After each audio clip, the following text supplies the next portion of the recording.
आज हम खाली हाथ नाइनी,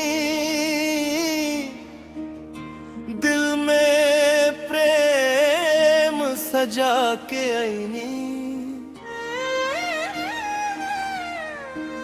जितना दिहला प्रभु हमके उमे से लेके आईनी।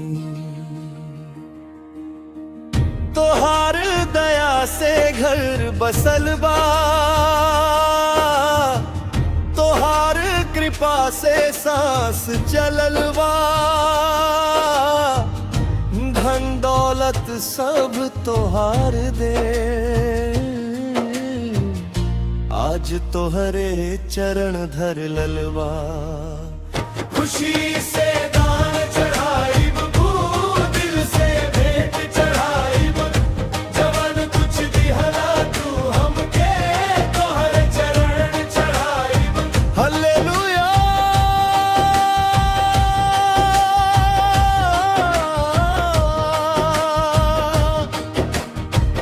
हालेलुया।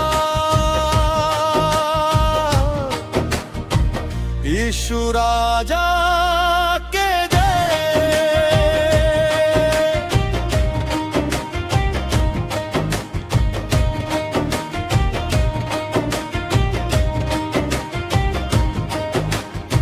सूखल खेत हरियर भइल, तोहरे आशीष से प्रभु। टूटल सपना पूरा भइल, तोहरे कृपा से प्रभु। भूखल रहलू भोजन मिलल, रोवत रहलू चैन मिलल। आज खुशी से गावत बानी, तोहरे प्रेम से जीवन खिलल। खुशी से दान चढ़ाई प्रभु, दिल से भेंट चढ़ाई। जवन कुछ भी बड़ा तू हमके, तोहरे चरण चढ़ाई।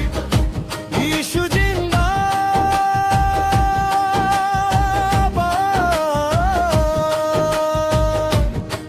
महिमा हो,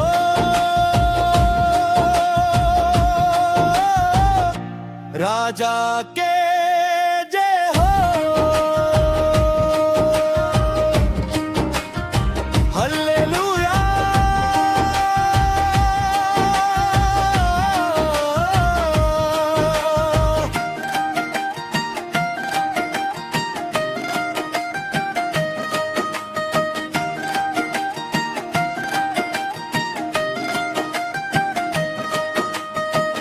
ना मजबूरी ना दिखावा,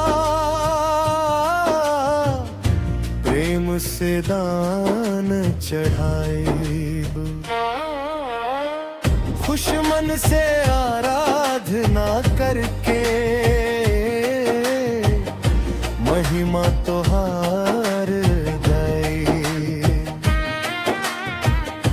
जितना मिलल तोहार दया से, सब तोहार उपहार। जीवन भर सेवा करब प्रभु, तू ही बाड़ आधार। खुशी से दान चढ़ाई प्रभु, दिल से भेंट चढ़ाई। तन मन धन सब कुछ आज तोहरे चरण चढ़ाई। हालेलुया,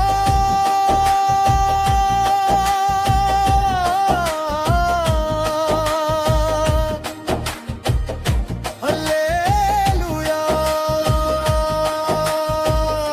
यीशु राजा के जय। महिमा हो,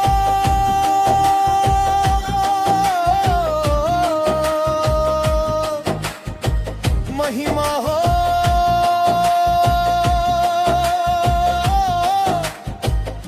प्रभु यीशु